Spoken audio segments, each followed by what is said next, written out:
মানুষ শুনে সেই বচন ইসলামে অটল রয়। আজও আমরা রাসূলের সাথে বলবো ইসলামেরই হবে জয়, ইসলামেরই হবে জয়, ইসলামেরই হবে জয়। ঠিক কিনা ভাই?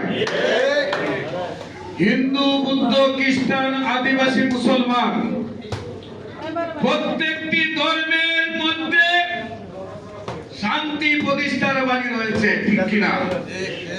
আমরা প্রত্যেকটি ধর্মের ভাইদেরকে নিয়ে ধর্মীয় অনুভূতি নিয়ে রাষ্ট্র পরিচালনা করলে শান্তি প্রতিষ্ঠা হবে আমরা বিশ্বাস করি।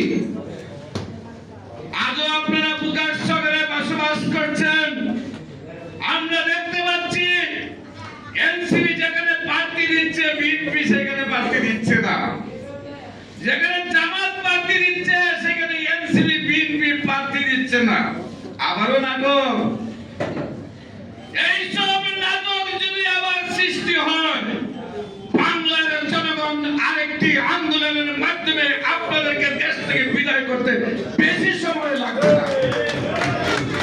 এখনো সজাগ হয়ে যান।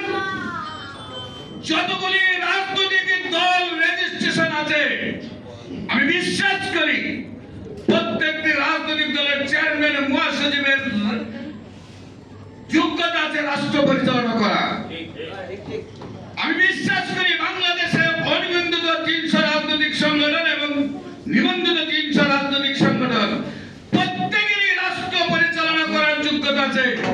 মাননীয় প্রধান উপদেষ্টাকে বলবো, আপনি সবাইকে নিয়ে একবার আলোচনায় বসেন, দেশে কিভাবে জনগণের ভোটের নিরাপত্তা দেওয়া যায়, সত্যি আপনি নিরাপত্তা দিতে পারবেন।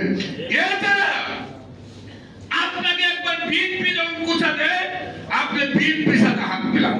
একবার যখন জামাত আপনাকে কুচা দেয়, আপনি জামাতের সাথে হাত মিলান। একবার যদি এনসিপি আপনাকে কুচা দেয়, এনসিপির সাথে হাত মিলান। এই তিন দল আপনার সাথে সেকেন্ডে যোগাযোগ করতে পারে। আর অন্য রাজনৈতিক দল দরকার যদি আপনার সাথে 2 সপ্তাহে, 3 সপ্তাহে, 1 মাসও সাক্ষাৎ করতে পারে না। এই যদি আপনার অবস্থা হয়, সস্তার 3 অবস্থা আপনার হবে ইনশাআল্লাহ। আপনি ভয় পাইলে ওই চেয়ারে বসছেন কেন? ওই 3 দলকে ভয় পাইলে আপনি চেয়ারে বসছেন কেন? রাজনীতি করলে সারা জীবন তো রাজনীতি করেন নাই। আমরা সব সময় এক পা জেলে রাখি, বাঁশির রশি গলায় রেখে কথা বলেন। আপনি ওই চেয়ারে বসার আগে আপনি হিসাব করা উচিত ছিল যে আপনি 20 কোটি মানুষের নিরাপত্তা দেওয়ার জন্য বসেছেন।